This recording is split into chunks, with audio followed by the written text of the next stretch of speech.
안녕하세요. 김강균 변호사입니다. 오늘은 권리금 주고 상가 인수했는데 양도인이 근처에 개업한 경우 경업금지 청구에 대해 알아봅니다. 권리금이란 임대차 목적물인 상가 건물에서 영업을 하는 자 또는 영업을 하려는 자가 영업시설 비품, 거래처, 신용, 영업상의 노하우, 상가 건물의 위치에 따른 영업상의 이점 등 유형무형의 재산적 가치의 양도 또는 이용대가로서 임대인, 임차인에게 보증금과 차임 이외에 지급하는 금전 등의 대가를 말합니다. 이와 유사한 개념이 영업양도입니다. 영업양도란 일정한 영업 목적에 의하여 조직화된 물적, 인적 조직을 그 동일성을 유지하면서 일체로서 이전하는 것으로서 사업자 간의 영업의 요소로 인정되는 유기적으로 결합된 재산을 이전받아 양도인이 하던 것과 같은 영업활동을 양수인이 계속하는 것을 의미합니다. 따라서 사업자 간의 영업 목적의 재산을 이전하여 사실상 영업의 동일성을 유지한다면 계약의 명칭과 무관하게 영업양도로 보아야 합니다. 권리금은 임차인의 권리금 회수 기회 보호를 위주로 하여 임대인과 임차인의 관계를 상가임대차 보호법에서 규율하고 있고, 영업양도는 영업양수인과 영업양도인 사이의 권리, 의무를 위주로 상법에서 규율하고 있습니다. 영업양도인이 임차인, 영업양수인이 신규 임차인이 되는 경우 권리금 계약과 유사하게 보입니다. 따라서 임차인과 신규 임차인 사이의 계약과 그로 인해 주고받은 돈의 성격이 무엇인지 문제되고 계약의 법적 성격에 따른 양당 사자의 권리, 의무도 달라지게 됩니다. 가장 큰 차이점은 상법상 영업양도에 해당할 경우에 경업금지 의무가 발생한다는 것입니다. 상법 제41조는 영업양도인의 경업금지를 규정하고 있습니다. 즉 영업을 양도한 경우에 다른 약정이 없으면 양도인은 10년간 동일한 특별시 광역시 시군과 인접특별시 광역시 시군에서 공종영업을 하지 못하게 됩니다. 하지만 권리금 계약과 경업금지 의무가 발생하는 영업양도계약의 구별은 쉽지 않습니다.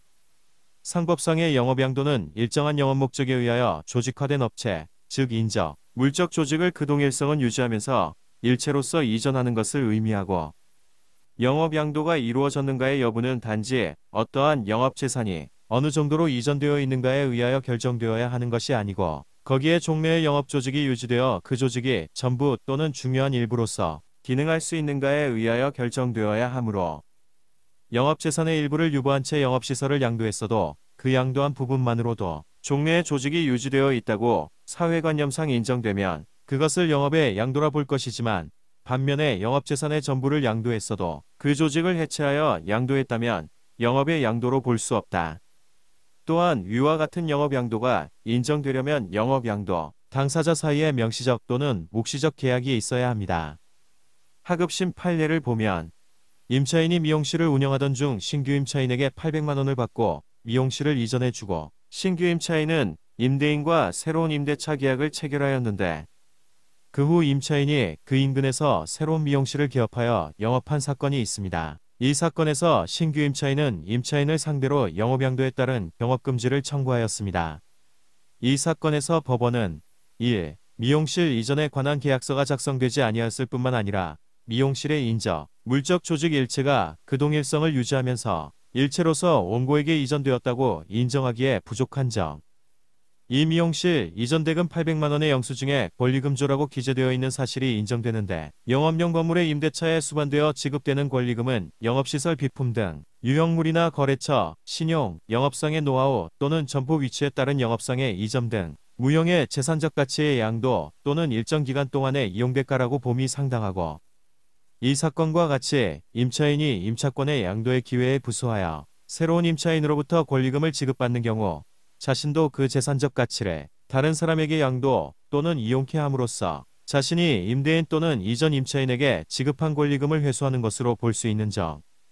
3. 상법상 영업양도에 해당할 경우 피고에게 10년간 경업금지 의무가 부과되므로 영업양도의 경우 이에 상응하는 양도대금이 정하여져야 할 것인데, 미용실의 이전 대금은 800만 원에 불과한 점 등을 종합하여 보면 원고와 피고 사이의 상법상 영업양도 계약이 체결되었다고 보기 어렵고, 오히려 시설물 양도 및 임차권 양도 계약이 체결되었으며 그 대금인 800만 원도 영업양도 대금이 아닌 시설물 양도 대금 및 권리금의 성격을 가지는 것으로 보는 것이 상당하다.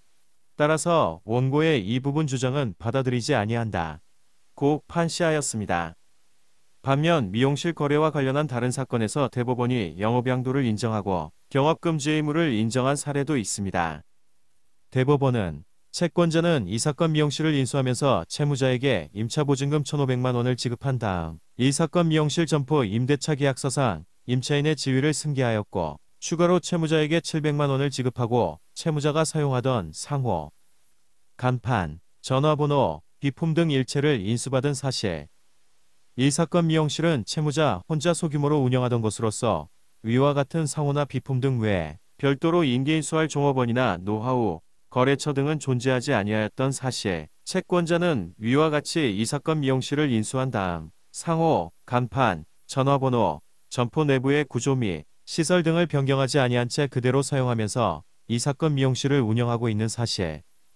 그런데 채무자는 2008년 1월 18일부터 이 사건 미용실에서 70m가량 떨어진 곳에서 새로운 미용실을 개업하여 운영하고 있는 사실 등을 인정한 후 채권자가 채무자로부터 이 사건 미용실을 인수하면서 임차인의 지위를 승계하고 추가로 금원을 지급하고 채무자가 사용하던 상호, 간판, 전화번호, 비품 등 일체를 인수받은 다음 이를 변경하지 아니한 채 그대로 사용하면서 이 사건 미용실을 운영하고 있는 점에 비추어 보면 비록 이 사건 미용실에 특별히 인계인수할 종업원이나 노하우, 거래처 등이 존재하지 아니하여 이를 인수받지 못하였다 할지라도 채권자는 채무자로부터 유기적으로 조직화된 수익의 원천으로서의 기능적 재산을 이전받아 채무자가 하던 것과 같은 영업적 활동을 계속하고 있는 것으로서 이 사건 미용실의 영업을 양수하였다고 판단된다. 고 판시하였습니다.